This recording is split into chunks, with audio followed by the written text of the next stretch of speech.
After the death of the Let's listen to popular this late lawyer Mohbad, about I'm sorry that MOHBAD mentioning his name. case and I the just have to DNA be matter brief so as to on the provide cause. clarity Please listen to and this lawyer context. on explanation about this case.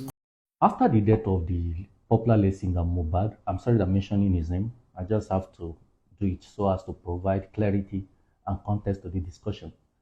There have been a series of court cases surrounding his death, and one of the cases in court is for the court to determine whether his son is actually his true son or not, his legitimate son or not. And the court have ruled for the adoption of the scientific method known as DNA.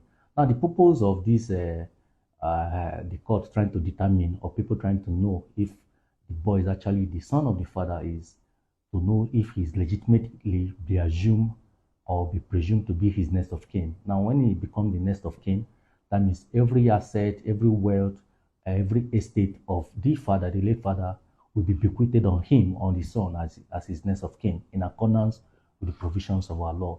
Now, there's been a public divide as to there must be a DNA or there must not be a DNA. The public must know or whatnot. But unfortunately, contrary to what the public opinion or what people may know, the scientific method known as DNA is not recognized in any of our laws as a way of proving or determining a paternity of a child.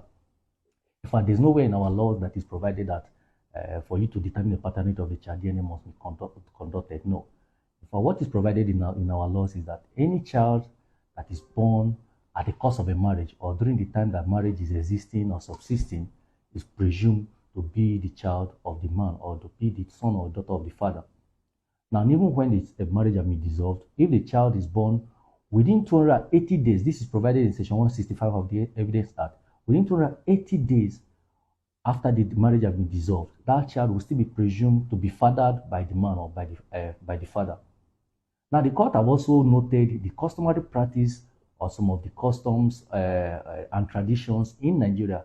In fact, the Supreme Court have noted that in the Yoruba custom, if a man have accepted a pregnancy of a woman or have publicly acknowledged the child to be his own, that child will automatically become or will presume to be the child of the man.